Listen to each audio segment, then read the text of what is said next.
Donc bonjour à toutes et à tous. Si vous voulez bien, on va commencer le premier panel.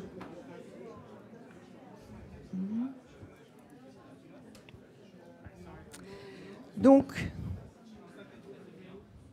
merci de... Voilà, on va commencer donc ce premier panel de la journée sur le sionisme comme projet européen d'expansion coloniale. Donc une question qui est posée autour de ça, mais peut-être avant dire un petit mot des conditions dans lesquelles on se trouve et peut-être quand même mentionner le fait que, en dépit des tribunes qui ont été signées par des collègues concernant l'annulation du colloque au Collège de France, aucun président d'université de Paris et alentour n'a souhaité ou pu accueillir ce colloque.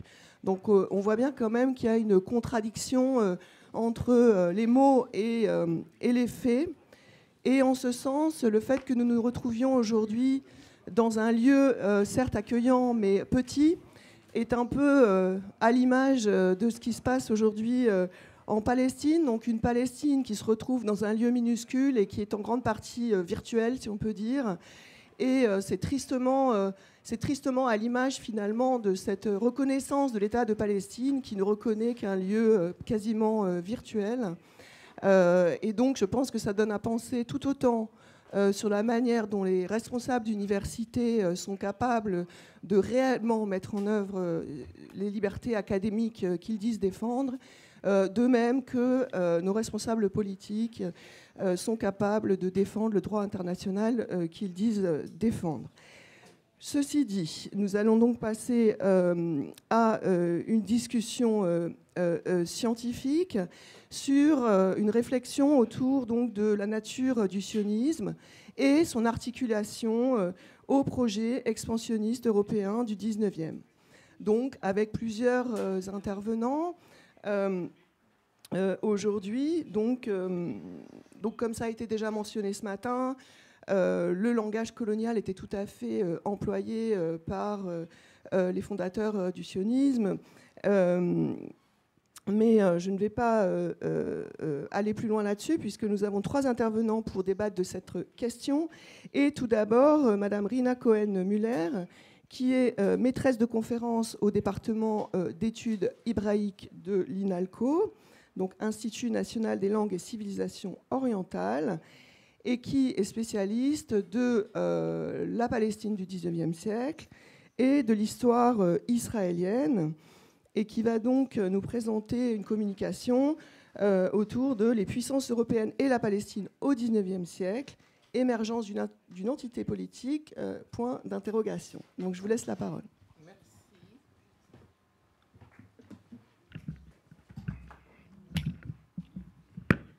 Ça y est, ça commence. Bonjour. D'abord, je vous remercie de m'avoir invité à être là aujourd'hui et de présenter la Palestine au 19e et les enjeux qui se profilent au cours de tout ce siècle. On essaiera, c'est bon ? On essaiera de faire abstraction de tous les échos et de nous isoler dans cet espace. Les puissances européennes discutent de l'avenir de l'Empire ottoman dès les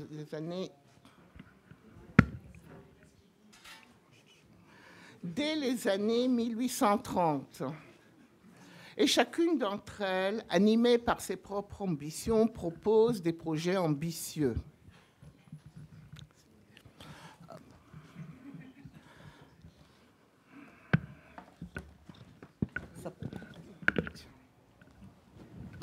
Merci. À partir de ce moment, la Palestine est l'objet d'un intérêt particulier qui met en avant les lieux saints chrétiens. Je le répéterai plusieurs fois et ça a été déjà dit. La France, fille aînée de l'Église, se considère comme la protectrice des lieux saints. La Russie propose de transformer le Sandjak de Jérusalem en Sandjak particulier en déplaçant le patriarcat grec de Constantinople à Jérusalem. Metternich propose son internationalisation en créant un protectorat pour les différents cultes chrétiens. Et Palmerston propose de nommer un contrôleur des lieux saints et trace pour la première fois les frontières et trace pour la première fois les frontières du territoire, il le fait en 1839, qui correspondent à ce qui sera plus tard la carte des accords de Sykes-Picot. Ces différents projets sont discutés entre les puissances et débouchent sur le maintien du statu quo entre elles. Mais d'abord, de quel territoire parlons-nous ? Le territoire palestinien est composé jusque-là de 2 sandjaks distincts, celui de Gaza et celui de Jabal al-Quds, qui font tous les deux partie de la wilaya de Damas. En 1841, après la fin du contrôle égyptien de la Palestine et le retour du territoire au sein de l'Empire, ces 2 sandjaks sont fusionnés en une entité administrative dite le Pachalik de Jérusalem. Et la ville devient une capitale administrative. Au nord, la Galilée dépend, quant à elle, de la wilaya de Beyrouth. Le sandjak de Naplouse passe tantôt de la wilaya de Damas à celui de Beyrouth, à celui de Jérusalem, et ça tourne. Et au sud, le Negev, 13 000 km² est un no man's land. Donc, c'est que le territoire rose que vous voyez sur la carte qui est l'objet de ce, avec les références à la carte. À partir de 1872, le Pachalik de Jérusalem dépend directement de la Sublime Porte en tant que Mutassarifiya, et ceci va être maintenu jusqu'au mandat britannique. Le territoire en question est peuplé de musulmans, chrétiens et juifs, tandis que la population même de la ville de Jérusalem, intramuros, je rappelle 1 km², est majoritairement peuplée de non-musulmans, et on observe une forte croissance de la population juive, en particulier due à des facteurs locaux et exogènes. Dans la première dépêche adressée de Paris au consul de France à Jérusalem, on lit, je cite, « Favoriser étant notre représentation et l'objectif de votre mission, et un peu plus loin, les intérêts qui font l'objet actuel de votre mission étant partiellement religieux et politiques. » Des propos similaires sont tenus à tous les consuls dès leur prise de fonction à Jérusalem, et cette formulation est répétée régulièrement jusqu'à la fin du siècle, et cette préoccupation est permanente. Les échanges diplomatiques révèlent une politique à 2 niveaux. La grande politique, celle qui se décide dans les capitales, et d'autre part, les instructions du ministère adaptées par les consuls à la réalité du terrain. La partie essentielle de ces échanges est consacrée aux lieux saints. La question de la protection devient alors la pierre angulaire de leur politique, et ces modalités varient selon les diverses définitions que les puissances donnent à la protection. Chacune d'entre elles fixe ses critères d'accueil des sujets ottomans non musulmans sous sa protection et fige progressivement le périmètre de chacune des communautés, et de cette manière participe à la construction d'identités différenciées. La France protège les sujets français, religieux latins, missionnaires, commerçants, dont le nombre augmente. Le consulat de France est inauguré en 1843, mais dès 1834, la France s'interroge sur la protection des Juifs d'Algérie, dont les raisons d'installation sont multiples, mais elles sont d'abord religieuses. Malgré l'avis défavorable du ministre, le consulat les accepte parce que dans le cas inverse, Londres va leur accorder ce qui va augmenter son propre nombre de protégés. L'Angleterre se trouve dans une situation plus délicate car il n'y a pas d'anglicans à protéger. Or, la politique anglaise dans la région est animée par le courant millénariste dont l'un des buts est de convertir les Juifs en vue de précipiter la rédemption. Les Anglais, sont les premiers à installer un consulat en 1841 et un évêché sans avoir une communauté de croyants. Et toutes leurs institutions caritatives sont destinées aux Juifs. L'Autriche, en tant que puissance catholique, rivalise avec la France sur la protection des lieux saints et des établissements catholiques. Elle installe une représentation en 1846. L'Autriche est aussi celle qui protège les Juifs originaires de la Galicie et de la Hongrie qui fuient la modernité juive européenne. La Russie, qui protège la plus grande population non musulmane, les orthodoxes, installe une mission confidentielle en 1847 pour défendre ses protégés face à, je cite, face aux attaques missionnaires catholiques et protestantes. La victoire de Crimée, suivie de la promulgation du Hati Humayun en 1856, fait rentrer la province dans une phase nouvelle, marquée par le souci des puissances de vouloir sauvegarder l'intégrité de l'Empire. Elle se surveille étroitement afin qu'aucune d'entre elles ne porte entrave au statu quo sur les lieux saints, comme j'ai déjà dit, l'objet principal des échanges entre elles. Et en même temps, dès 1841, le pouvoir central ottoman entame une politique de centralisation administrative. Les représentants européens tentent de se rapprocher des chefs des grands clans qui sont traditionnellement les hommes forts et de facto gouvernent la province. La Sublime Porte venait de redéfinir les fonctions du gouverneur. Leur mandat était écourté, leur pouvoir militaire est restreint à une force de police limitée, et ils n'ont désormais plus aucun pouvoir sur le prélèvement des impôts, tout impôt. Hein. Dans cette nouvelle configuration, les consuls se rapprochent des gouverneurs au détriment des chefs locaux dont le pouvoir s'affaiblit. Autre nouveauté, les fréquentes interventions consulaires auprès des gouverneurs dans la gestion du pachalik, les consuls vont aller jusqu'à utiliser la politique de la canonnière, surtout au lendemain de la guerre de Crimée, dont l'un des éléments déclencheurs, ça a été dit, je le répète, la dispute autour de la réglementation des cultes chrétiens au Saint-Sépulcre et à l'église de la Nativité à Bethléem. Les deux firmants impériaux de 1839 et de 1856 décrètent l'égalité devant la loi de tous les habitants de l'Empire, tout en maintenant et en consolidant la structure du millet, dans lesquelles chaque communauté religieuse garde son autonomie dans la gestion de ses affaires domestiques. Cette structure favorise le système de protection et donc la soustraction des minorités au contrôle ottoman. En 1867, les étrangers sont autorisés ouvertement à acquérir des terres, ce qui se faisait avant avec des prête-noms. Ceci ouvre la voie à une installation des institutions missionnaires en Terre Sainte qui deviennent pléthores dans les années 1870-1890. Écoles, hôpitaux, dispensaires, orphelinats, sous-populaires, séminaires. À ce sujet, le consul Ernest Crampon écrit en juin 1873, je cite, « Il n'y a déjà en Palestine, en Syrie, que trop d'établissements scolaires et hospitaliers. Sur ces terres privilégiées de souvenirs où les grandes nations, les grandes fortunes de la chrétienté répandent si volontiers leur aumône. » Et un peu plus loin, le secours de toute espèce prodigué à ces peuples qui vivent dans une douce torpeur ont atteint à mes yeux leurs limites extrêmes. Mais à côté du développement de ces établissements, on développe aussi des hostelleries pour les pèlerins dont les voyages se multiplient. Leur nombre est multiplié par 3, voire par 4 pendant les fêtes de Pâques.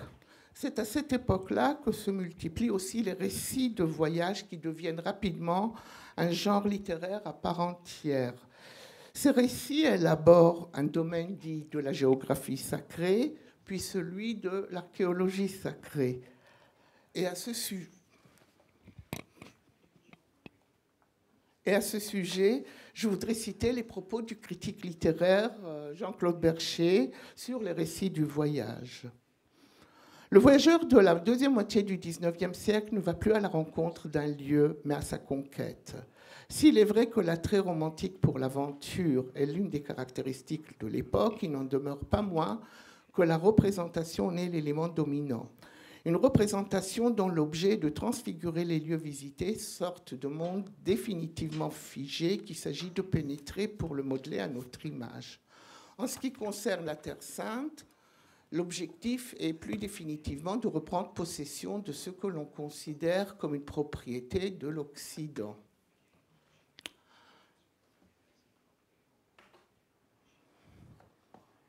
L'imaginaire de l'Orient qui se construit et se fige est à l'origine de nombreux projets qui ont pour objet à la fois la population et le territoire qui serait mal administré et qu'il faudrait faire fleurir les plaines désertes. Tous ces projets naturels pour l'époque nous apparaissent aujourd'hui extravagants et teintés de couleurs coloniales. J'ai choisi un exemple parmi les moins connus, je pense. Henri Dunant, l'un des fondateurs de la Croix-Rouge, pieux calviniste genevois, homme d'affaires qui a fait fortune en Algérie, rédige en 1866 la charte de la Société internationale universelle pour la rénovation de l'Orient, dans laquelle nous retrouvons l'idée de prendre possession de la Palestine. Je vous donne la deuxième page. Et je vous lirai des très brefs extraits. La Compagnie orientale universelle fait rattacher l'opinion publique à la rénovation de la Terre sainte au point de vue international. Dans l'article 3 du projet, d'obtenir du sultan la concession et l'abandon graduel des terres de la Palestine, et dans l'article 4, faire coloniser internationalement les plus fertiles vallées de la Terre sainte. Si ce type de projet n'aboutit pas, les colonies se multiplient. Dès 1849, des colonies sont installées, et je vais vous donner un très bref échantillon, par des Wurtembourgeois, des Prussiens, des Anglais, des Américains, des Suédois, des Russes, et d'autres, avec l'accord de leur gouvernement et celui du pouvoir ottoman. Il s'agit aussi, surtout, d'évangéliques, millénaristes, adventistes, presbytériens, anglicans, et j'en passe. Et quelques mots sur les populations. Les Juifs. Le 19e est marqué par une croissance exponentielle de la population juive en Palestine.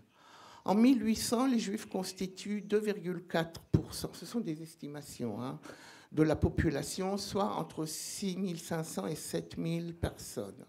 Entre 1840 et 1880, ils passent de 18 000 à 26 000, essentiellement dans les villes, soit une croissance depuis le début du siècle de plus de 300%. Et ils deviennent majoritaires à Jérusalem. Jusqu'en 1882, date qui marque le début des immigrations sionistes, les nouveaux arrivants rejoignent essentiellement l'ancien Yishuv. Il s'agit majoritairement de Juifs originaires de l'Europe de l'Est et du Centre. Ces arrivants bénéficient largement de la protection des consuls de leur pays d'origine et leurs institutions communautaires sont largement financées par la diaspora. Et les musulmans, la population majoritaire de la province. La majorité des musulmans vit de la terre, avec une structure sociale traditionnelle proche de celle que nous connaissons dans les provinces limitrophes. Les chefs des grands clans contrôlent des localités, voire des circonscriptions administratives plus larges. Les notabilités hiérosolomitaines historiques sont religieuses. À Jaffa, on voit monter une bourgeoisie urbaine qui évolue avec le devenir de la ville, le port de la Palestine. Les notabilités naplousines, quant à elles, vivent essentiellement de la production agricole. À l'instar des autres provinces de l'Empire, la Palestine connaît un relatif vivre ensemble des différentes populations. Et comme l'a déjà écrit Bernard Lewis, les non-musulmans vivaient dans de meilleures conditions qu'en Europe à la même époque. J'ai nullement l'intention de vous donner une image idyllique de cette cohabitation, mais toutefois les tensions sont mineures. Sporadiquement, des conflits éclatent, certainement. Ils concernent en général les populations chrétiennes et font l'objet de l'intervention des consuls qui les rapportent à leur ministère de tutelle. Lors de l'affaire de Damas en 1840 ou du massacre des chrétiens au Liban et en Syrie en 1860, les autorités à Jérusalem sont alertées, sont vigilantes et craignent des répercussions dans le Pachalik. Il n'en est rien. Ceci dénote des relations entretenues par les différentes communautés qui cohabitent au quotidien, se connaissent et connaissent les règles non écrites de non-transgression. En revanche, les grandes questions à tension qui traversent l'Europe sont présentes dans la Jérusalem du 19e. Elles modulent leurs relations et ont un impact sur leur analyse du statu quo sur place. Pour conclure, ou en même temps pour ouvrir, la publication de la Constitution ottomane, puis 1908, donne naissance à l'ottomanisme dont les mots d'ordre sont liberté, égalité, fraternité et justice, ou encore donne naissance à des identités multiples. Ceci ouvre une nouvelle conception, une nouvelle vision d'une identité locale qui dépasse les clivages confessionnels. La première décennie du XXe siècle est marquée par des débats sur l'ottomanisme, l'arabisme et le sionisme, tandis que les rapports consulaires notent essentiellement les acquisitions des terres par les Juifs. Sur place, le projet herzélien de 1897, qui vise à créer un État refuge pour les Juifs, n'est pas mentionné dans l'immédiat. Ceci dit, à la lecture des textes consulaires et malgré les nombreux rapports qui analysent les colonies juives, rien ne nous permet de parler d'une entité politique ou nationale ou même d'un tel projet à la fin du XIXe. Mais tout ceci est déjà de l'histoire ancienne. Merci.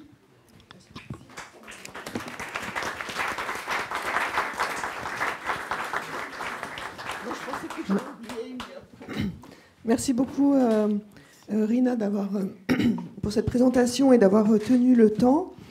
Donc, maintenant, nous allons passer à notre deuxième intervenant, donc Lorenzo Camel, qui est professeur d'histoire à l'Université de Turin, qui enseigne l'histoire globale, les études coloniales et postcoloniales, ainsi que l'histoire du Moyen-Orient et du Maghreb.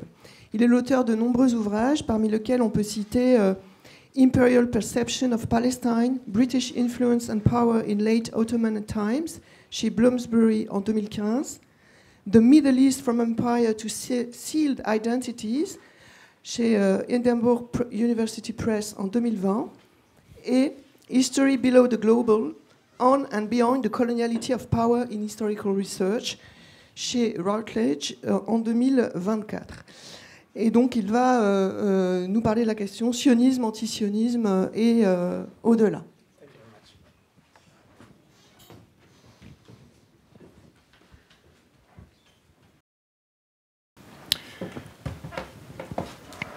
Okay, so I would like to start by thanking very much the organizers of this conference, both the Collège de France and the CAREP.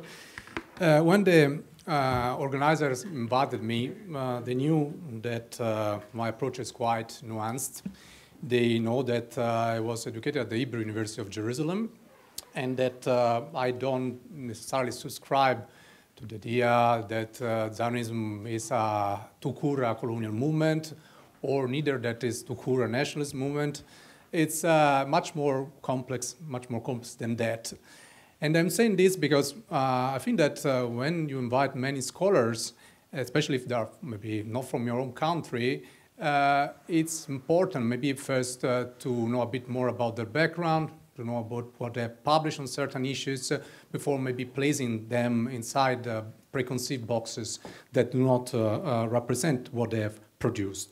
That said, the time is very limited, and I go directly, straight away from what I've been asked by the organizers, to focus on Zionism, anti-Zionism, and other issues related to that. Usually, when I make a lesson also on topics that are not related with Israel-Palestine, I start with a picture, just to introduce, to have a visual understanding of what we are going to address. In this case, I've chosen this picture that you see here, not only for what is happening and what we know, the epochal catastrophe that is unfolding. This is Gaza. In 1862 is a picture from Francine Frit. And more or less the same historical phase. So 1841, General Ralph Alderson, when he was in Gaza, he wrote that Gaza is surrounded by gardens which produce fruit in abundance. Now, there are several sources similar to that. You might wonder why I bring Gaza to the center stage while I will focus on Zionism and anti-Zionism. Because while I will focus almost completely on Zionism and anti-Zionism, I want to make that we are all aware of the fact that, of course, there is much also beneath and beyond that. So this land, in this case, before the rising of political Zionism, in the context, in this case, of Gaza. And, of course, in that sense, the sources that are there tell us that this was certainly not a desert. But once again, the focus of the presentation today is about Zionism, anti-Zionism. And in that sense, I want to start with two perspectives. One, let's say, an Israeli perspective, a second one, more a Palestinian one. So Dov Botzman, that is a colleague from University of California, UCLA, wrote that there is an important difference in how many Jews and many Palestinians understand Zionism and anti-Zionism. Jews, for understandable reasons, tend to think of Zionism as a principle, namely that Jews have a right to self-determination in their ancestral homeland. Palestinians, for understandable reasons, tend to think of Zionism as a practice, how it has actually been implemented and what it has entailed for Palestinians. Many Jews therefore view anti-Zionism as a rejection of a Jewish right of self-determination, which they regard as discriminatory. Many Palestinians, and their allies by contrast, view anti-Zionism as opposition to the historical and current practices of Zionism. They oppose Zionism not because it's a Jewish national movement, but because it has resulted in Palestinian dispossession and the denial of Palestinian rights. This different understanding shaped the current debate over whether anti-Zionism is or is not anti-Semitic. So now I was providing more, let's say, Israeli perspective, if you want, although this kind of sides sometimes are much more blurred than many think. But let's see more a Palestinian perspective. Yusuf Munayyer, his family, his origin was from Lida, a village from where the population was expelled in 1948 on direct order of its rabbin. And Munayyer wrote that he's based at the American Center in Washington, D.C. Anti-Zionism, contrary to how many Zionists would like to mischaracterize it, does not necessitate a rejection of Jewish connection to the land, but rather a rejection of a Jewish claim to dominate and oppress non-Jews with a connection to the land. So these two examples, somehow among many, many others, should tell us that scholars that deal with these issues in an academic way are aware there are many nuances, they're aware there are many issues that should be included when we discuss these kind of things, and somehow the out game or the white and black approach is something that is much more to do with politicians or with journalists, but in academia we know that this is not the case. There are many things in between. So let's start in the sense I'm going to the question, the main question, also the one that was asked by the organizers in the sense, so it's an offshoot of European-style colonialism or national movement in the tradition of the unification struggles of the 19th century Europe, including my country, Italy. So let's say that my works, I was trying to show that it's not necessarily just one of the two. So there are contexts in which there's a national self-determination rooted in a millenary past, Pesach, Leshana Haba Yerushalayim, so next year to Jerusalem. So there is certainly a very entrenched history.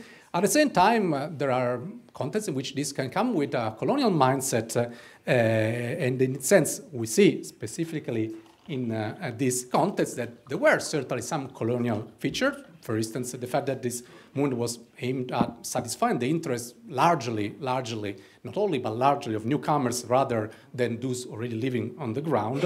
And it was implemented to a certain extent by typical elements connected to settled colonialism, including the way in which to deal with the local majority.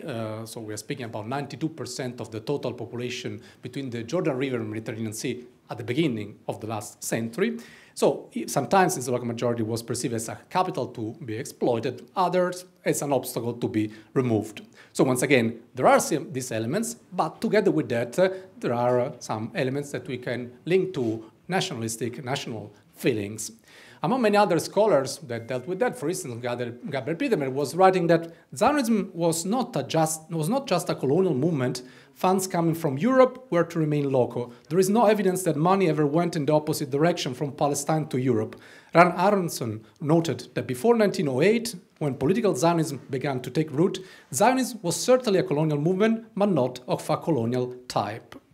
So once again, we can say that there are many other perspectives on that, but once again, we see that many scholars, me included, see the issue in terms that are not easy, cannot be easy placed within a single box. Now, certainly there are some pitfalls. So I was discussing this very millenary connection. We need to be always careful on not having kind of a theological understanding of history. For instance, we know that the colleague Israel Bartal, that teaches Jewish history at the Hebrew University of Jerusalem, wrote that no nationalist Jewish historian has ever tried to conceal the well-known fact that conversion to Judaism had a major impact on Jewish history in the ancient period and in the early Middle Ages. Although the myth of an exile from the Jewish homeland does exist in popular Israeli culture, is negligible in serious Jewish historical discussions. Important groups in the Jewish national movement expressed or denied it completely. So, for instance, Israel Bartal is telling us that we need to consider many elements, conversions, we need to discuss about issues about the diaspora, many other issues, and we could, of course, include many other considerations. But this for saying that certainly within the elements that I was bringing before, there are issues that make, once again, all this debate much more complex than is often portrayed. Now, however, we have also colleagues, and some that you never managed to put together. For instance, Edward Said, Benny Morris, Edward Said, a conic scholar, it was not an historian, he was a literary scholar, that he was quoting very often figures like Theodor Herzl, like that was mentioned before. And Benny Morris himself, one of the new Israeli historians, he doesn't work with sources in Arabic, but certainly it's, notwithstanding these limits, it was producing some good work on 1948 and so on. Both these scholars, for instance, were quoting figures, key figures of the Zionist movement, misquoting them and also misportraying them. For instance, what I'm bringing to your attention, this is a quotation published by Benny Morris himself and by Edward Said himself. So the black part is the one that was published by the scholars. They completely omitted the blue part. And if you read the blue part, for instance, where it's written, we should try to spirit the penniless population across the border by procuring employment for it in the transit countries while denying it any employment in our country. And you cut the part above and at the bottom, you see that the meaning is pretty much different. And you see that somehow does not portray exactly the point that these two scholars, once again, very different one from the other one, wanted to portray. These two scholars wanted to tell us that Herzl wanted clearly the aim to expel the Palestinians from their land, both Said and Benny Morris. But first of all, I was mentioning that some passages were taken out, but reading primary sources, the Gerot Herzl, the private diary of Theodor Herzl, we know that in that case, Herzl was not thinking to Palestine at all. So the same days, the same very hours in which he was writing that passage, he was writing, I'm assuming that we go to Argentina. If you read all the passage, I won't have now the time, he was not discussing Palestine. That passage was not related to Palestine. He was discussing about Argentina. Now, this does not mean that Herzl's approach was fine, in the sense that portrayed Zionism as an outpost of civilization as opposed to barbarism. He never mentioned even once the word Arabs, and I would say also Palestinians, because Palestinians was a term that, contrary to what often people that do not work on primary sources, was a term that was used already at the time, also including by James Finn and other Western figures. So at the time of Herzl, it was not continuously used, but it was used here and there. So once again, he never used the term Arab or Palestinians. But he never advocated for the expulsion of the Palestinians. And more in general, we don't have primary sources, with a possible exception of Israel Zangwill, discussing the fact that these leaders wanted to mass expel the Palestinians before the 30s, when the clashes between this community became more and more evident. It doesn't mean that they were somehow not discussing this internally. It's possible, but we don't have primary sources documenting that. Later on, like in the case of Yosef Weitz, that was the director of the Department for Land at the Keren Kayem Israel, Jewish National Fund, he wrote, for instance, there is no other way than to transfer the Arabs from here to neighboring countries, to transfer all of them. So once again, it's not that they were absent. This is a later stage, does not make this less criminal, less problematic, but this, once again, it's important differentiation that we to take into account. Now, certainly there were some elements more connected to Zionism that I often mentioned: sanitation, marsh reclamation, that requires a lot of money to improve a certain land.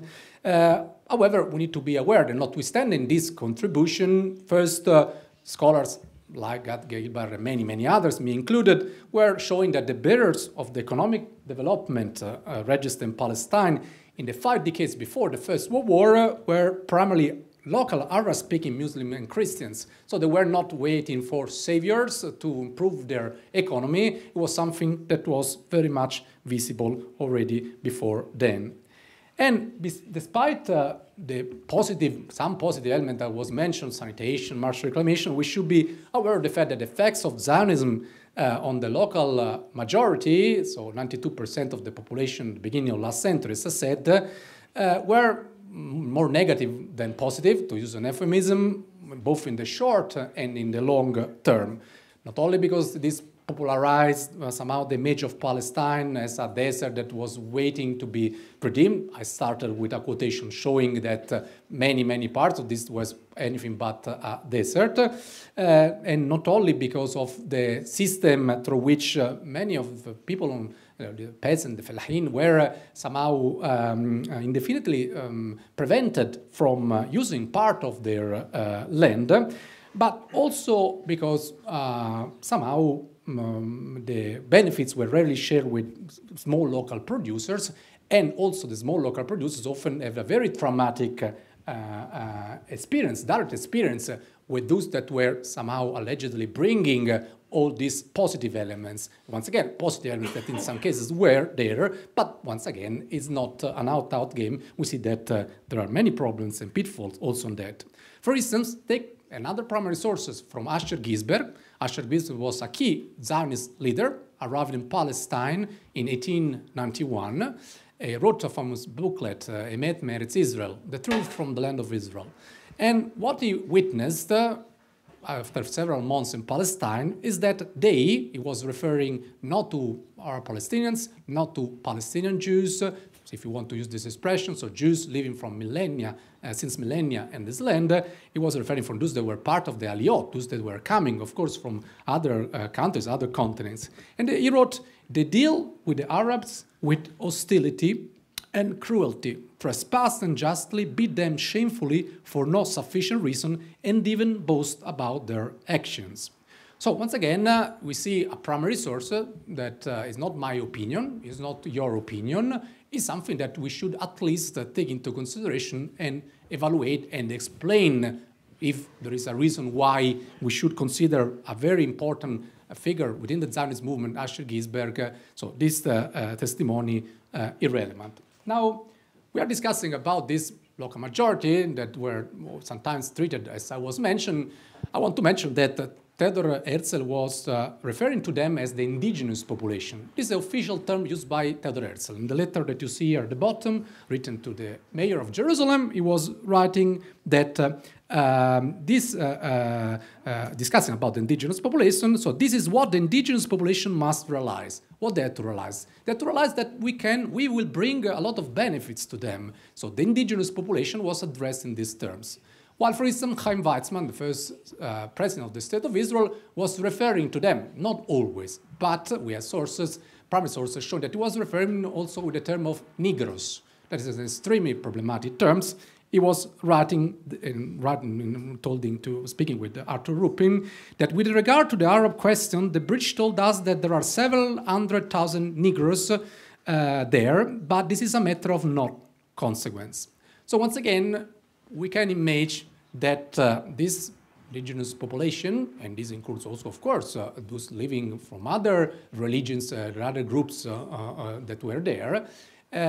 So this, if you want to use this outrageous expression, these indigenous Negroes, to use what was used by Weizmann, were, of course, very concerned about what is happening on the ground. Even more so in consideration of a number of practices connected to the Keren Kayamel Israel that I was mentioning before, that was managing this land in a quite discriminatory way in relation to the local Arab-Palestinian majority. This included also fines and expulsions in the events that farmers that were associated with the Keren Kayemet Israel, the Jewish National Fund, were found to employ non-Jewish workers. Some have said, yes, but also Arab Palestinians were not employing Jews on their field, those that were arriving. But this is a kind of a very shaky, somehow argument. Of course, they didn't have any interest in employing a new population that didn't speak even Arabic and didn't have a great, somehow, competence in relation to agriculture on the land. So once again, this kind of objection is quite shaky. Now, I was saying about concern. Concern that is very visible also in the sources, also considering the side of it, the Zionist side. Weizmann himself was writing to his wife in 1907 that if our Jewish capitalists, say even only the Zionist capitalists, were to invest their capital in Palestine, if only in part, there is no doubt that the lifeline of Palestine, all the coastal strip, would be in Jewish hands within 25 years. The Arab retains his primitive attachment to the land, the soul instinct is strong in him, and by being continuously employed on it, there is a danger that he might feel indispensable to it with a moral right to it. So it was very important to show that these people didn't have a real attachment, didn't have a moral right to that. Now, the time is very limited. I want to say that there were a number of practices like Arthur Rupin, that was the head of the Palestine office that was created by the 8th Zionist Congress precisely in 1907, said that the aim was the creation of a Jewish milieu and of a closer Jewish economy in which producers, consumers, and middlemen shall all be Jewish. So my last two slides say that it would be maybe simplistic to claim that this kind of policies like Avodah Ivrit, only Jewish hands can work on Jewish land, Kibush Avodah, the conquest of the work. So these kind of practices, it would be too easy to claim that all that and the extraterritorialization of the land somehow is the only element to explain the clashes that were there. But certainly all this played a huge role in feeding tensions, possibly, and I conclude with this case in point, the case of Hebron is the most visible one, where Arabs and Jews lived in relatively harmony for many centuries without particular tensions, certainly much less tensions that occurred at other parts of the world, including Europe. In 1925, it was established in Hebron, the Slobodka, Yeshiva Slobodka, that is a religious school in which a number of students coming from Lithuania arrived there. They didn't want to isolate themselves just in relation to Arab Palestinians. They completely isolate themselves also in relation to Palestinian Jews. They didn't have to have contact also with Palestinian Jews. Not a dichotomy, a triangle in this sense. Palestinian Jews, Palestinian Arabs, and Zionists in that sense. And so, in a way, of course, this explain this separation, like the other policies explain or justify any form of violence, and even, let's say, the huge crimes, tortures that were committed in Hebron in 1929, where 67 Jews were massacred, but certainly explain a certain zeitgeist, a certain suspicion.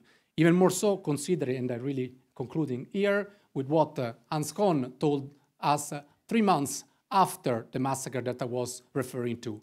I want to conclude with his words. He was another key figure within the Zionist movement. He was an historian, and this is his testimony. He wrote, "Lately I've become increasingly aware that the official policy of the Zionist organization and the opinion of the vast majority of Zionists are quite incompatible with my own convictions. I therefore feel that I can no longer remain a leading official within the Zionist organization. We pretend to be innocent victims. Of course, the Arabs attacked us in August 1929. Since they have no armies, they could not obey the rules of war. They perpetrated all the barbaric acts that are characteristic of a colonial revolt. But we are obliged to look into the deeper cause of this revolt. We've been in Palestine for 12 years without having even once made a serious attempt at seeking through negotiation the consent of the indigenous population. We've been relying exclusively upon Great Britain military might. We have set ourselves goals which by their very nature had to lead to conflict with Arabs. For 12 years we pretended that the Arabs did not exist and were glad when we were not reminded of their existence." Once again, this is a primary source, not my opinion, not your opinion. So even if we disagree, we should at least take all that into consideration. Those that do not want to take all that into consideration very often foster a form of anti-Palestinianism. And as I often mentioned in the last 2 years, anti-Semitism and anti-Palestinianism are two sides of the same coin. Both are rooted in deep hatred toward the others and both are rooted in a deep ignorance in relation to the others. Coherent persons, coherent scholars tackle and reject both with equal strength. Thank you very much. Merci, merci beaucoup et merci d'avoir aussi repositionné les sciences sociales et humaines dans le débat. Donc nous avons le dernier intervenant de ce panel, Michael Séguin, qui est professeur adjoint et directeur de l'école de leadership, d'écologie et d'équité à l'université Saint-Paul au Canada. Donc ses travaux portent sur l'évolution du sionisme politique en tant que mouvement colonial, l'islamophobie, ainsi que les politiques et pratiques de gestion de la diversité au sein des universités et des organismes communautaires canadiens. Donc il a publié de nombreux articles dans différentes revues, telles que la Revue internationale de politique comparée, le Canadian Journal of Non-Profit and Social Economy Research, Politique et société, Sociologie et société, et les cahiers d'histoire. Et donc aujourd'hui, il va nous présenter quelque chose autour du récit de vie de Shimon Peres, pour une relecture décoloniale du récit de vie de Shimon Peres, pionnier sioniste ou colonisateur européen, point d'interrogation. Merci beaucoup, Stéphanie. Bonjour tout le monde. Heureux d'être là. Je trouvais ça... je vais faire du pouce sur ce que disait notre collègue Lorenzo. Je trouvais ça important, moi, Canadien, d'être ici.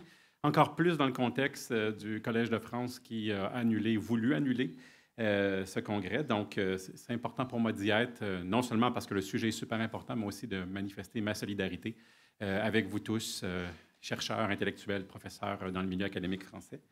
Et donc, je vais prendre un peu la position en contre-pied, qui va être une position essentiellement où je ne serai pas nuancé. Pourquoi ne pas être provocateur un peu? Le but de ma présentation va être au contraire de faire une lecture coloniale de l'histoire israélienne, mais en le faisant de manière assez empirique, soit en partant du cas de Shimon Peres. Et puis, comme je suis sociologue de formation, une des formations qui nous caractérise, je pense, les sociologues, c'est notre accent sur la théorie. Et donc, je vais faire un détour par la théorie avant d'arriver à l'illustration de mon cas. Et donc, au fond, mon point de départ, c'est de resituer que le débat sur Israël comme étant colonial ou non remonte, selon ma lecture, aux années 60. Enfin, a débuté dans les années 60, s'est accentué dans les années 80-90, entre autres quand des chercheurs israéliens se sont saisis de la question, avec deux points de vue qui sont assez bien campés. D'un côté, le point de vue sioniste qui dit essentiellement les Juifs reviennent chez eux, reconstruisent leur ancien royaume, mais donc ça ne peut pas être un mouvement colonial. Et le point de vue palestinien qui est de dire, non, ils sont venus, ils ont pris notre terre, il y a eu la Nakba, et donc c'est non seulement une expansion de l'impérialisme, mais c'est aussi clairement du colonialisme. Et donc, ce que j'aimerais proposer dans les 20 minutes que j'ai, c'est un double recadrage. D'une part, en faisant un détour par les Settler Colonial Studies et un peu de pensée décoloniale, et d'autre part, en faisant une relecture du récit de jeunesse de Shimon Peres pour en tirer un certain nombre de conséquences ou observer le colonialisme en action dans son récit.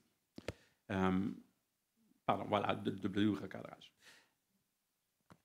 Et donc, qu'est-ce que le colonialisme? Je pense que c'est important, et mon approche, à nouveau, se veut théorique, c'est important de définir ce qu'on entend. Lorenzo Veracini, un des grands théoriciens du concept, nous dit au fond que ce qui caractérise le colonialisme à la base, c'est deux choses. C'est le mouvement du colonisateur dans l'espace et c'est la domination exogène ou étrangère du colonisateur sur un certain ordre social. Et donc, ces deux critères sont importants pour distinguer notamment le colon de l'immigrant, qui, lui, finalement, n'exerce pas une domination, ou de l'élite autochtone, qui, elle, peut exercer une domination, mais ne se déplace pas. Et je crois qu'aussi, un élément important qu'il faut ajouter, et qui est une contribution centrale des Settler Colonial Studies, c'est de distinguer un colonialisme d'exploitation, un colonialisme centré sur la métropole, pour reprendre l'expression de Gabriel Peterberg, qui vise essentiellement la domination à des fins économiques, l'exploitation pour le profit de la métropole, d'un colonialisme centré sur les colons, ou en anglais « settler colonialism », qui justement vise la domination à des fins de transfert. On veut faire disparaître les Autochtones pour se substituer à eux, pour créer un nouvel ordre social et politique. Et donc, d'où l'euphorisme célèbre maintenant de Woolf qui dit « Invasion is a structure, not an event in settler colonialism ». l'invasion est une structure, c'est quelque chose qui se développe dans le temps et non pas un événement ponctuel. Et donc, qui résume assez bien l'idée de colonialisme de peuplement. Et pour le mettre en image, vous avez le colonialisme centré sur la métropole ici et vous avez le colonialisme de peuplement ici. Un premier qui est axé beaucoup sur les ressources, le deuxième, qui, sans nier qu'il peut y avoir un enjeu de ressources, vise vraiment à remplacer un ordre politique par un autre et qui a le grand mérite de pouvoir comparer la situation palestinienne avec le Canada, les États-Unis, l'Australie, plusieurs autres situations. On pourrait même regarder ce que fait actuellement la Chine au Tibet et d'autres situations politiques à travers cette lunette-là. J'ajoute aussi à ça un deuxième élément qui est celui de la pensée décoloniale, qui va aussi m'aider dans ma relecture.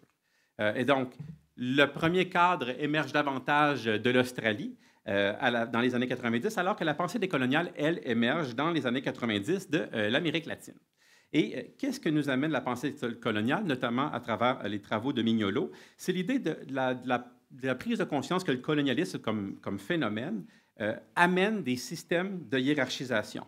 Des systèmes de hiérarchisation qui vont reposer sur des institutions, sur des récits, sur des catégories sociales, qui vont venir légitimer l'action des colonisateurs et qui vont venir simultanément discréditer les savoirs, les rapports au temps, les rapports à l'espace des Autochtones. Et donc, à travers ce travail décolonial, on va venir revoir à partir d'une pensée de la marge, de border thinking, quel type d'épistémologie de l'ignorance crée un projet colonial? Quels sont les angles morts? Qu'est-ce qui devient caché, qu'on ne voit plus et qui pourtant devrait nous sauter aux yeux quand on regarde une situation historique? Et on peut combiner les deux schémas ensemble en se disant que puisque le colonialisme de peuplement repose sur l'idée de transfert, l'idée de transfert implique un projet vertueux, implique un idéal flamboyant que l'on veut mettre en œuvre. Et cet idéal-là implique a comme conséquence la négation de l'autre, la négation de ses savoirs, la création de hiérarchies où on se met comme au sommet, où on met l'autre en bas comme amoderne, primitif, etc. Et donc, continuons en regardant un petit peu le cas de Pérez. Mais avant d'aller plus loin, vous vous demandez pourquoi Shimon Peres? Surtout dans le cadre de ce cas-ci. Michael, c'est quoi l'idée? Eh bien, à mon avis, Shimon Peres est un personnage très intéressant d'où partir pour plusieurs raisons. Et je vous en nomme quelques-unes. La première chose, c'est que Shimon Peres émigre très jeune en Palestine mandataire et qu'il a été, au fond, il vient de décéder il n'y a pas si longtemps, à moins de 10 ans, était présent à tous les grands chapitres de l'histoire israélienne, ou en fait la majeure partie des grands chapitres, en tant que membre de la génération fondatrice. Peres fait aussi partie de ce qu'on pourrait désigner comme le Charter Group, ou le groupe ethnique dominant à l'origine d'Israël et qui est le groupe qui est toujours dominant aujourd'hui, celui des Juifs ashkénazes. Et donc, elle a une position qui est celle d'une participation au groupe le plus puissant. Et donc, sa relecture est située de manière intéressante. Mieux encore, Peres, avec Moshe Dayan, est l'un des protégés de David Ben-Gurion, le père fondateur d'Israël. Et Peres agit aussi comme son héritier idéologique. Il ne s'en cache pas dans ses mémoires.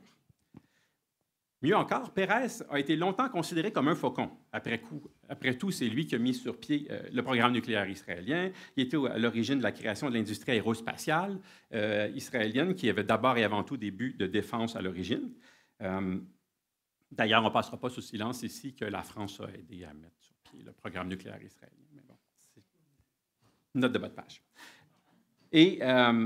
Mais chose encore plus surprenante, c'est que quand on pense à Peres aujourd'hui, en fait, dans les médias dominants, on pense à l'icône, le prix Nobel de la paix, la colombe, le rameau d'olivier.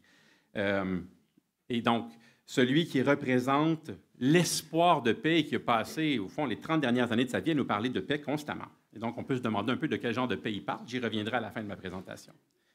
Et dernière chose intéressante, c'est que Peres adore parler de lui-même. Donc, il a écrit pas seulement une autobiographie, mais 2 autobiographies, donc il faut quand même le faire. Et il a participé, il a fait beaucoup d'entretiens dans plusieurs langues au fil de sa vie. Donc, moi, j'ai passé ici par des sources anglophones pour aller relire ses propos. Et donc, rapidement, ce que je vais faire dans les minutes qui suivent, c'est vous resituer un petit peu sa jeunesse avant d'aller creuser quelques éléments intéressants du point de vue colonial. Donc, Peres naît en Biélorussie, dans un shtetl, donc un village juif en 1923. Il émigre en Palestine en 1934. Et pendant ses 3 premières années à Tel Aviv, il va fréquenter différentes écoles et se joindre à un groupement de jeunesse, donc les jeunesses sionistes qui occupent un grand rôle à l'époque, qui sont liés à des partis politiques et à des associations de kibbutz.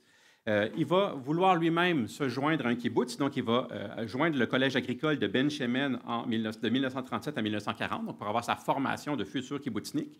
Un collège agricole où il va justement apprendre de jour et devenir membre de l'Haganah et monter la garde de nuit. Il va ensuite aller faire un stage dans un kibbutz de 40 à 41 et finalement, il va participer à la fondation du kibbutz Poria et en même temps devenir secrétaire général de Noar HaOved, année au cours desquelles il va être aussi repéré par Ben Gurion. Et donc, Pérez, c'est quelqu'un qui nous parle de colonisation de manière pratique. Il s'est mis les 2 mains dans la terre et même dans autre chose, puisqu'il s'est occupé des vaches et du kibbutz et qu'il a monté un kibbutz. Donc, quand il nous dit faire fleurir le désert, c'est quelque chose de très concret dans la vie de Pérez. En fait, il essaie de nous convaincre que c'est vrai par son expérience. Et donc, ce que j'aimerais regarder avec vous, c'est qu'est-ce qui se dégage dans les écrits de Pérez de son rapport à la terre, de son rapport au sionisme dans ses différentes variantes, et finalement, qu'est-ce qui se dégage de son rapport à l'altérité nationale. Et donc, Pérez nous dit, dans la citation que vous avez sous les yeux ici, que mon enfance embrassait la piété, un peu vieux jeu de mes grands-parents, la culture moderne et le sionisme de mes parents, et les ciels bleus et les orangés de Eretz Israël. Tout ça remplissait mon imagination depuis mes jeunes années. Je pouvais sentir les oranges en train d'éclore et je pouvais voir les muscles brillants des jeunes kibbutzniks de manière aussi vive que je pouvais sentir la forêt qui entourait notre shtetl à Vishniv, dans le cœur de la Russie blanche. Et donc, vous avez quelqu'un qui nous met en trame un récit où c'est son destin de s'en aller, de faire l'Aliyah, de monter en Israël, et qui nous présente aussi comme étant le destin de toute la communauté dans laquelle il grandit.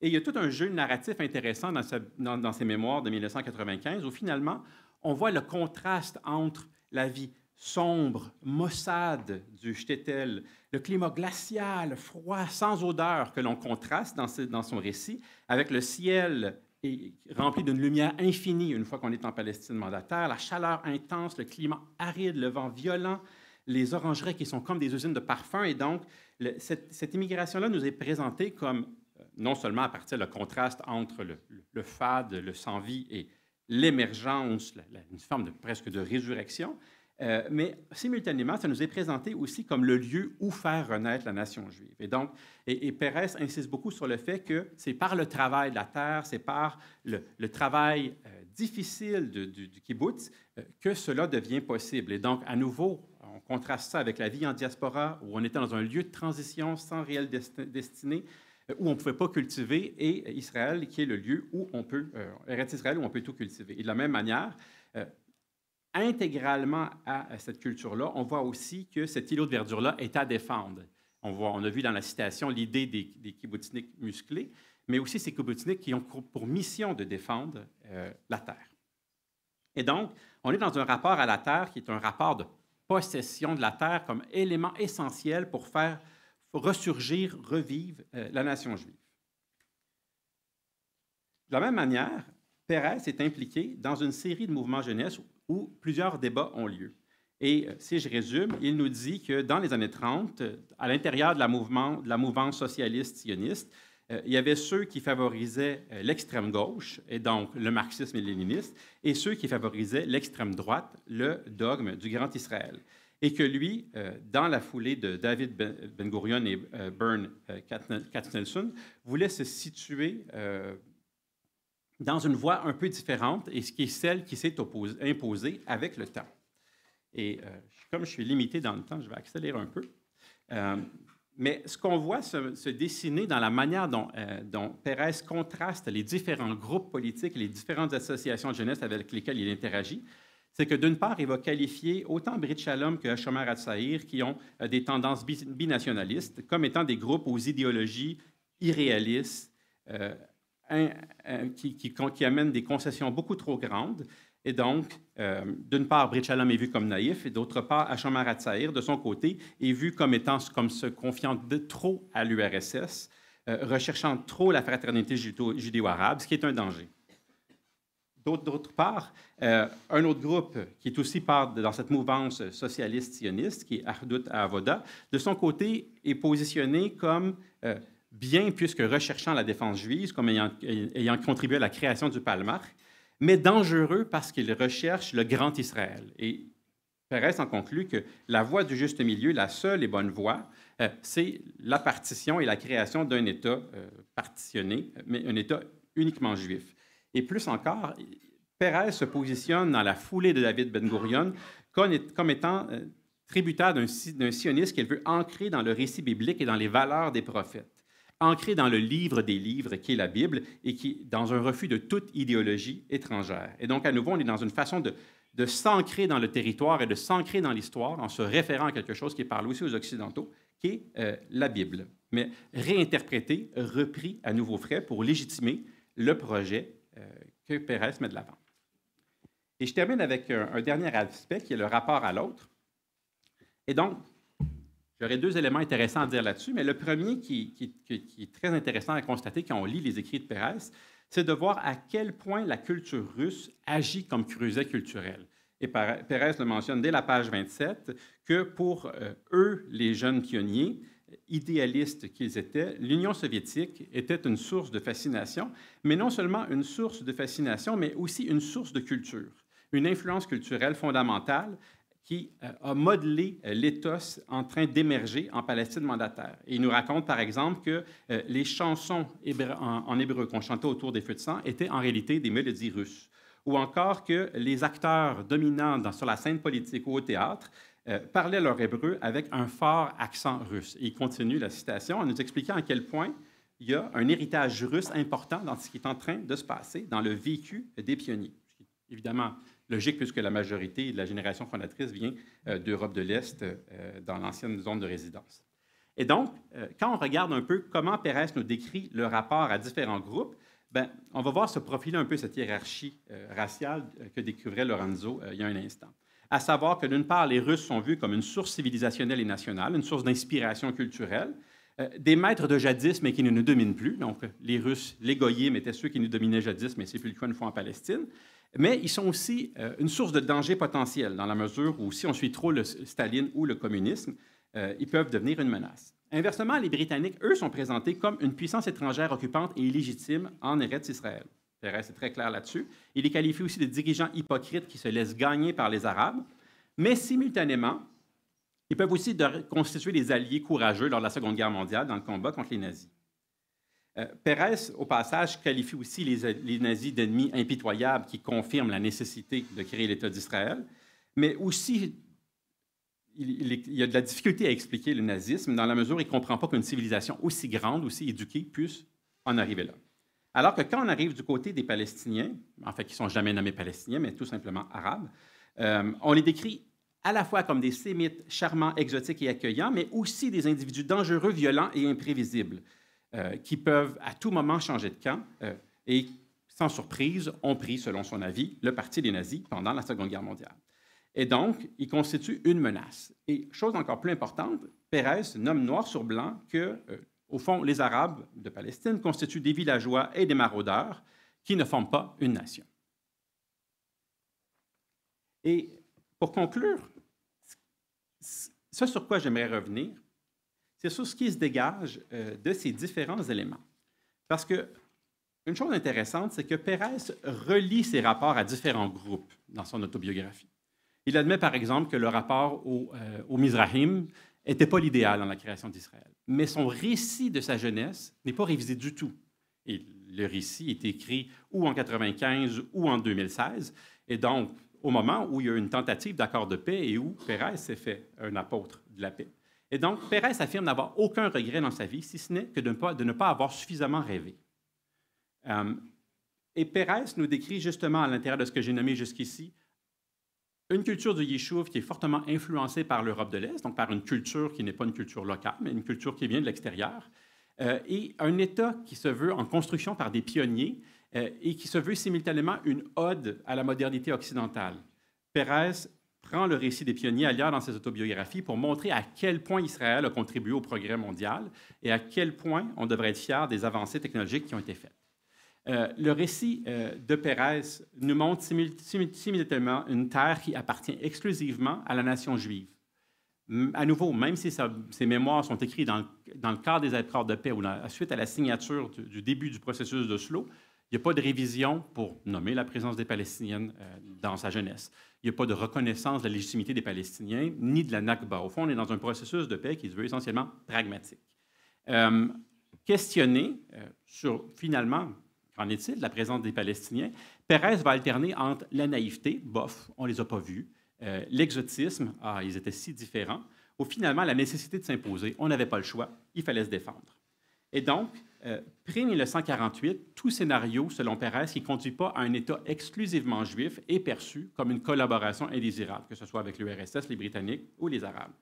Et donc, le récit sioniste, dans ce cadre-ci, devient l'unique cadre de référence. Il n'y a pas de rapport à l'autre autre qui est changé par le fait de s'investir dans les processus de paix. Et dans ce dernier mémoire publié en 2017, donc après sa mort, Pérez nous donne une bonne idée de sa vision de la paix. Et il nous la donne en relation avec la construction du réacteur nucléaire à Dimona. Et il nous dit qu'en réalité, j'ai construit Dimona pour pouvoir arriver à Oslo. Le but n'était pas de combattre une guerre, mais d'en prévenir une. L'important n'était pas le réacteur, mais l'écho que générait le réacteur. J'ai passé tellement de temps dans ma jeunesse à assurer la sécurité pour Israël et son peuple, et il était maintenant question d'avoir une différente sorte de sécurité. Une sécurité qui dit que l'État ne pourrait jamais être détruit, qu'avant d'avoir la paix, il fallait avoir la tranquillité d'esprit. Et ce faisant, il termine en disant que c'était sa manière d'honorer sa promesse à son grand-père de toujours demeurer juif. Et donc, si ça prend une arme nucléaire pour faire la paix, on peut se demander de quel type de paix il s'agit. Voilà.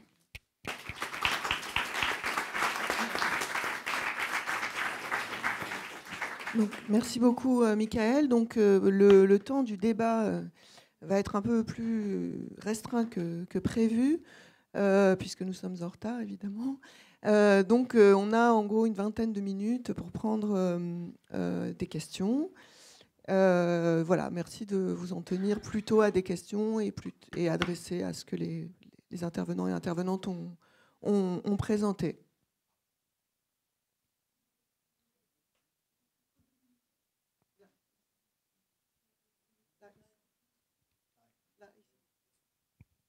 Thank you very much for an excellent panel. I really enjoyed all the presentations. I must take issue, though, with some of the initial commentary in Kamal's paper. I mean, I understand that in the context of talking about these things, we can go into a defensive posture. And I don't know if you're being defensive or if you actually are committed to this view, whereby we articulate issues in relation to nuance, when nuance can be actually an obstacle to broader thinking. I'll give you an example from American histories of slavery. People used to write nuanced histories of American slavery where they did not actually reject the principle of slavery and enslavement tout court.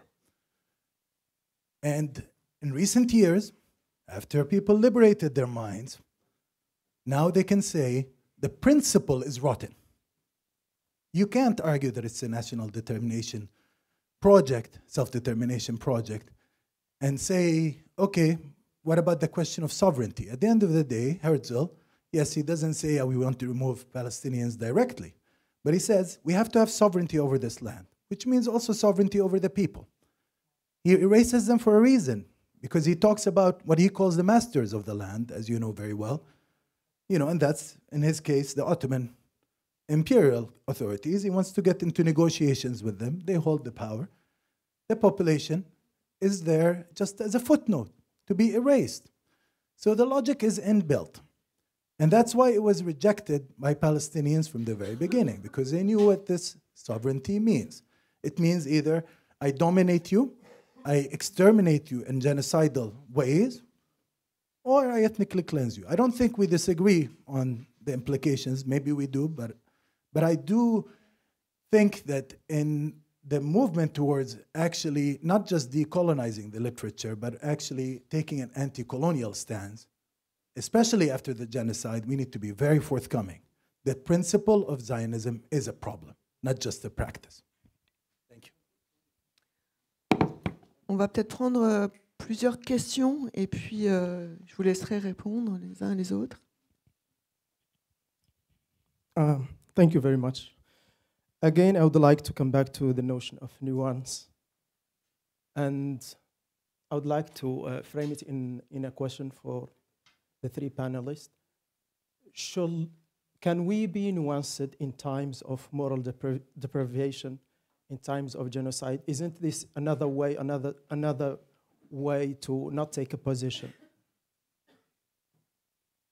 Like, especially in this, after the whole context of the war on Gaza and the genocide and the fact that we were denied a panel to speak in Collège de France. Like the position of Collège de France, wasn't it another way to be nuanced on this question? And the second question is about Zionism. It's not far from that, but also it's about Zionism. Can we be, because especially in the context of the discussions of French media and the media in the West in general, like the idea of being anti-Zionist equals anti-Semitism. So these two questions. Thank you. Merci. On en prend encore une troisième et puis on fait un premier tour de réponse. Oui, bonjour, merci beaucoup. Justement, je rebondis sur la première intervention. Effectivement, la question qu'on doit se poser, c'est déconstruire le sionisme. L'une des voies, la voie majeure dans le milieu académique, c'est l'antisionisme, qui est considéré comme de l'antisémitisme. Comment académiquement on peut s'opposer, et on est ici, et au lieu d'être au Collège de France, pour cette raison, c'est la LICRA qui s'est opposée à la tenue du colloque au Collège de France. Comment peut-on lutter contre cette assimilation antisionisme égale antisémitisme dans un cadre académique? Merci. Du coup, je vais vous laisser répondre, vous, pour commencer. Thank you very much.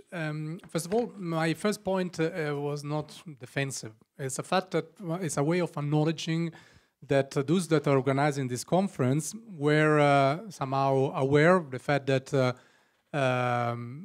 you have free space of maneuver to say whatever you want. And the fact how French media, because this is an internal French issue, not that it's not in other countries, but this is what the polemics is very much intra-French, and for a scholar coming from another country, this was quite shocking, and also I think it's a matter of politeness. So if you invite someone, especially from other countries, before putting someone in a box, you should at least be aware of the background, what they produce, so on and so forth. So it was more about the fact to say that the organizers were not somehow necessarily fostering one line, and they were open up to hear other voices. That said, more on the issue itself, I think that Zionism meant different things to different people. Then, having said that, does not mean that the local majority, what we're referring to, should not place at the center stage. So the input of that local majority, I think that was quite clear in the presentation and all the points that I was making in that sense, should be at the front stage. But this is not a way of diminishing what meant for different people. So when I say in the sense nuance, they said that the fact that this had an input should not erase everything else that is part of that. And when I say nuances and so on, it's not a way of not taking positions, but as a historian, my way of taking position is not the one of a politician or other very important jobs, is to make the scars of history at the front stage. That is the way in which us as historians can make this issue of making visible, in that sense, what we're referring to.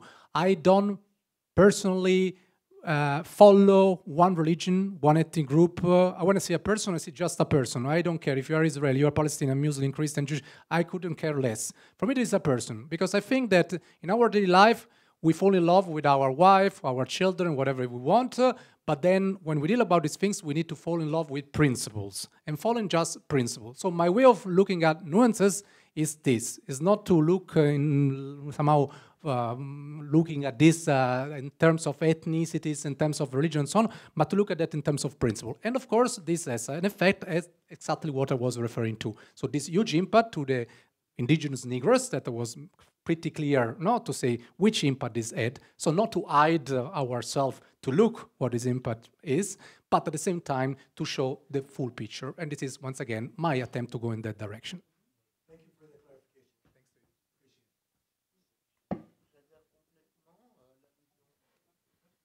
J'adhère complètement à cette vision. Nous sommes d'abord là des scientifiques. I'll answer you in English. We are here. This is, I won't say the European way, because I don't know how it goes in every country, but the French way is we are first historians. And it doesn't matter what is our story of life, because they are so different one from another. And we go, when we go to archives, when we work on sources, we are trying as much as possible to put aside our convictions or what we believe in, because that we don't matter personally. That's an old epistemology, actually, but we can go into it. I think it's been demolished in the historical profession. You cannot demolish. You can accept or you can refuse, but you cannot demolish. The myth of objectivity has been established. I'm not speaking of objectivity. I'm speaking of methodology. Well, this is a methodological question. You're advocating positivism. It's okay.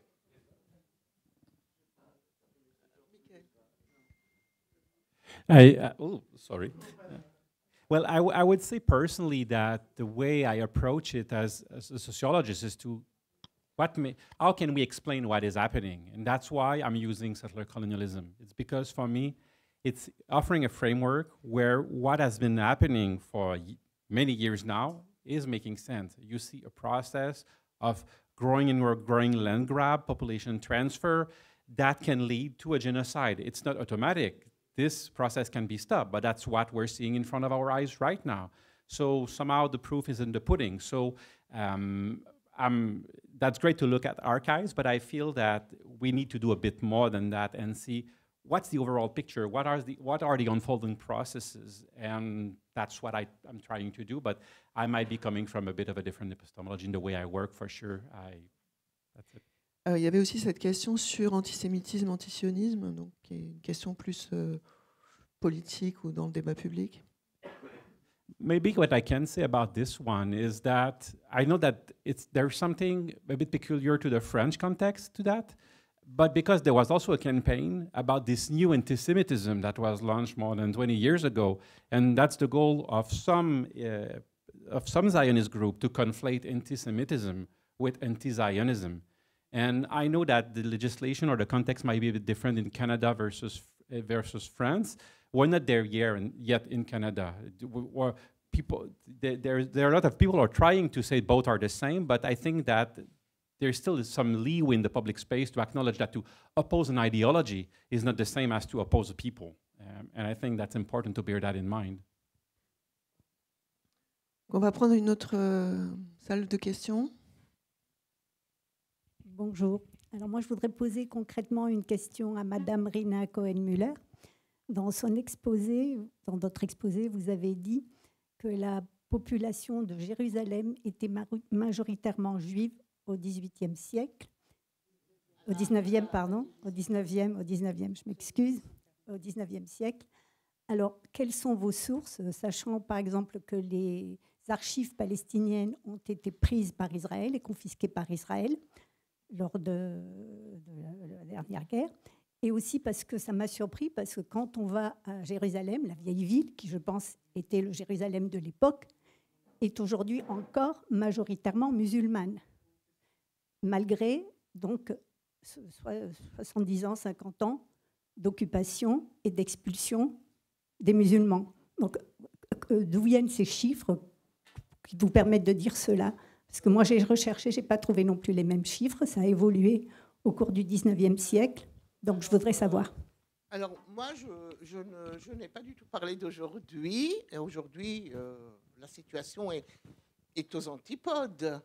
Les chiffres que j'avance sont des estimations qui ont été faites par des historiens et ils sont communément admis un peu partout les historiens. Un peu par la majorité des historiens qui travaillent sur la Palestine au 19e. Je ne parlais pas de l'ensemble de la Palestine et je n'ai pas parlé du Sanjak de Jérusalem non plus. J'ai parlé de la ville intramuros et vu le temps qui nous était dévolu, je n'ai pas pu développer la question, le pourquoi, le comment et la répartition dans les villes, puisque j'ai dit que cette concentration à Jérusalem est due à des raisons locales comme extérieures. Je n'ai pas eu le temps de le développer, mais nous voyons une concentration de cette population. Mais ces chiffres sont largement reconnus et admis par la... Je te donnerai... Tu veux raccourcir? Alors... La population, j'ai bien insisté, la majorité de la population de la Palestine est musulmane. Là-dessus, il n'y a pas... Mais dans Jérusalem, Jérusalem du 19e est le focus et l'œil du cyclone de toutes les présences des puissances.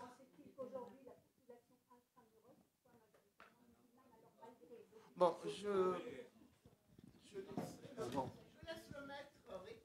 Non, on calcule la population de la Palestine à partir des recensements ottomans, et on en a d'excellents à partir des années 1830, 1840. Le seul problème, c'est que les recensements ottomans ne prennent pas en compte les sujets non ottomans. Et donc, on a des protégés qui sont non ottomans, donc qui ne sont pas dans le recensement. Donc, ça diminue la population juive dans les recensements. Mais en revanche, on compense par les registres des protections consulaires. Donc, on a d'énormes archives dans les consulats, puisque tout protégé est enregistré. Et donc, on fait les listes d'un côté à de l'autre, mais il y a des démographes excellents qui ont travaillé sur ce sujet. Je voudrais aussi ajouter, par rapport à la première remarque, qui est les recensements ottomans, quand on étudie la première moitié du 19e, en général, la population fuit les recensements parce que les recensements sont faits pour des raisons fiscales et de conscription. Donc, nous avons ce phénomène de fuite vers le désert. Enfin, c'est connu que le désert, il y en a d'autres qui l'ont fait. Et donc, c'est pour ça que nous tenons à dire toujours, nous parlons d'estimation. Et effectivement, alors les recensements consulaires sont tardifs, c'est-à-dire c'est en fonction de la création des consulats qui démarrent pratiquement dans la deuxième moitié. Mais ce ne sont pas des chiffres inventés.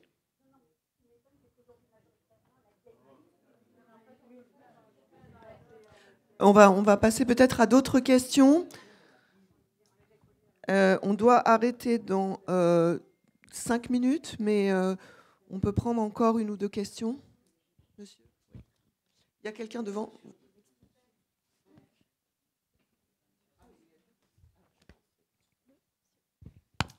Oui, merci. Bon, je voudrais défendre, bien sûr, la nécessité de la nuance. Je crois que, d'ailleurs, il y aura unanimité sur la nécessité de la nuance quand on fait une approche scientifique. Et j'ai moi-même écrit un texte sur la dualité du sionisme.